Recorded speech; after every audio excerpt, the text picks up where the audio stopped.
nosotros teníamos. We hoped that our children would get a better education because their parents would have a secure job and a better salary. We hoped that students would be able to obtain scholarships so that their education wouldn't have to end after primary school, but that they could go on to university. Canción del minero.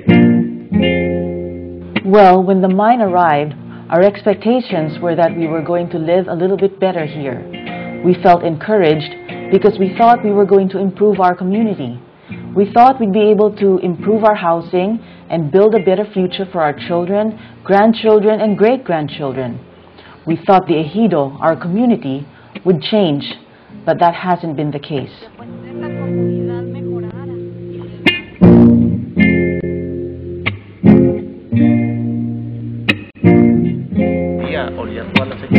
In February 2013, a delegation coordinated by the United Steelworkers traveled to Mexico.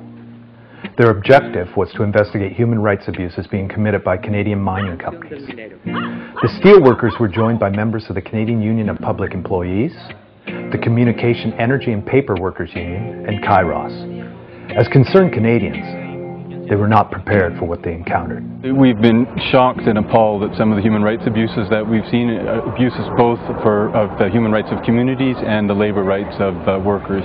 It's been hard to hear some of the stories, and we're kind of frankly angry about some of the things that we've seen.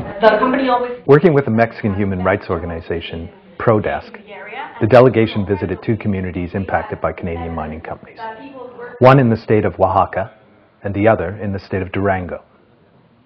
La historia que tenemos en México sobre la extracción.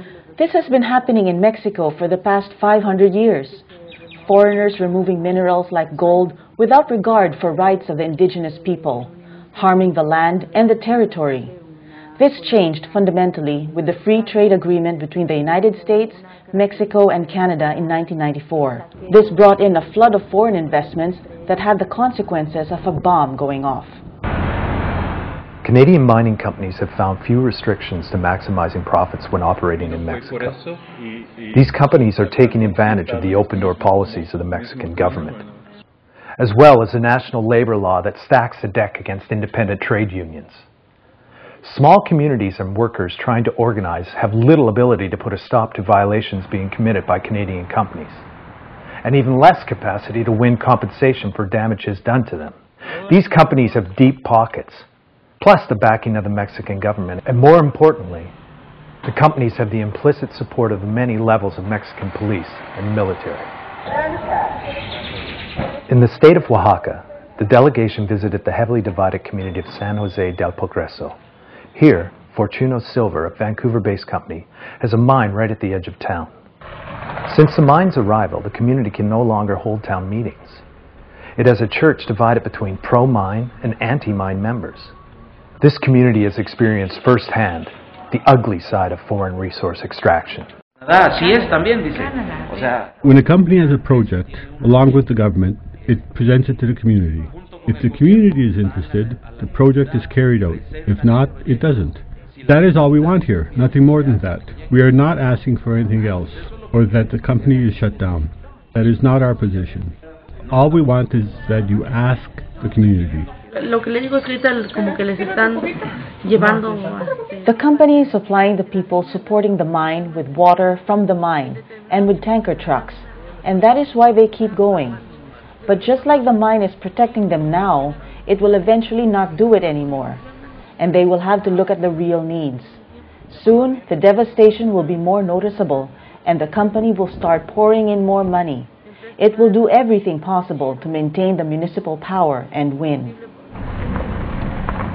In the state of Durango, in the small, hard Scrabble town of La Sierrita, Exelon's silver and gold mine was cautiously welcomed.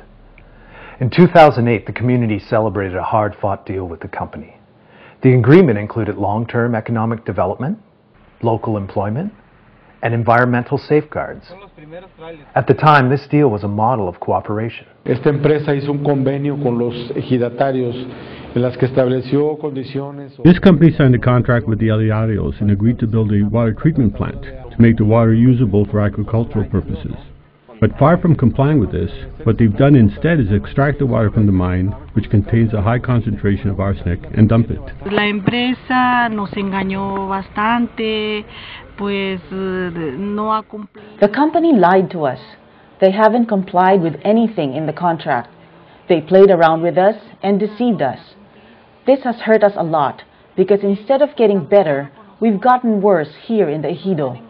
We can no longer be on our lands with dignity because everything has been destroyed. The water, our roads. We thought that by organizing a peaceful blockade, we would find a solution, that the company would sit down at the table and talk with us. But this wasn't the case. On October 24th, I was present at the peaceful protest camp that was happening. It's difficult to talk about it because we felt trampled on and humiliated. They violated our human rights. Protesting is a right that we all have, and repressing that right is a crime. We weren't doing anything harmful. Our peaceful camp was to defend our rights as the landowners. They arrived and burned down our housing. For me personally, it was so hard. They threw my things on the ground. Everyone was crying and crying. They burned the houses. It hurts me to remember it was a peaceful camp with kids and seniors. We always thought that if someone would come to remove us, it would be the army or federal police. But to realize it was the company representative itself, it wasn't necessary to have so much violence. To bring in machines, to destroy our possessions, and then the Canadian arrived and was laughing at us and chatting with the women. It was so painful and so unnecessary. A major part of the conflict at the Exelon mine is about workers' rights. The right to bargain for well-paid work. The right to safe working conditions. The right for workers to freely choose their union. These are all rights enshrined in international law. These are rights that Exelon has chosen to ignore. Hubo amenazas hacia los compañeros de que There were threats against the brothers. Threats that if they didn't vote for the company union, they were going to fire the people that didn't vote that way. And if you associated with the union, they said, I'm going to change your shift. I'm going to take away your bonus. On July 5th, 2012, a union representation vote took place at the mine. Así es, trabajé con Exelon 2 años y medio. I worked at Exelon 2.5 years. I started as a laborer. Around 1.5 years, when we decided to form a union, the company started with reprisals. When they found out that I was involved with the union, they demoted me. They reduced my wages. They changed my shifts. They were looking for an excuse to fire me. Company threats and intimidation worked. The independent union lost by 1 vote. And then Exelon made good on its threats. pues también estamos en la misma situación de... We are all in the same situation of being fired for having supported the Elio La Cerita. Because we supported their struggle and they prevented us from going into the mine. Because we affiliated to Local Union 309, we were fired. Fue el último día que yo trabajé en la mina. My last day of work was July 7th, 2011. After a period during which the community had the mine stopped, the company forcefully restarted working the mine with every single authority, police, military, municipal and state officials, as if the aliados were criminals. 54 workers, about 1/3 of the workforce, were fired by Exelon because they supported the National Miners Union. Pues yo sí quiero de una puntualizar ahí de una manera que algunas... It is important that the Canadian government pay attention to this issue, because I know that companies have codes of conduct in Canada whereby they are supposed to respect human and labor rights in countries where companies operate and invest. The union's message is that we are not against investment, because investment brings jobs, but that irresponsible investment brings with it many problems, like pollution and exploitation. It is experiences such as these in Durango and Oaxaca that have led to a growing social movement in Latin America to reject mining. They just want Canadian mining companies to leave them alone and to stay home. Coming out of the trip, it's very clear there's human rights violations and there's violations of workers' rights. We need, as steelworkers, to do something about it. We need to take action. We need to pressure the Canadian government so that there are standards and rules that Canadian companies have to follow. People in Mexico, in the 2 cases that we visited, aren't getting justice. And if they get justice, it'll be long delayed, and that's not good enough. So we can't count on changes in Mexico right away to address that problem. What we need is the Canadian government to put rules in place, legislation in place that will hold Canadian companies accountable to for what they are doing outside of Canada. So people in Mexico can have access to justice in a reasonable time frame, and they can fix the situation that they're in. El mensaje que nosotros venimos planteando. Ever since we started doing human rights defense work, our message has always been very clear.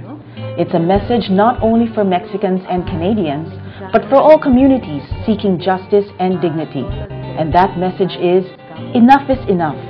We just want to be respected. Basta ya. Necesitamos respeto. Y aunque mi amo me mate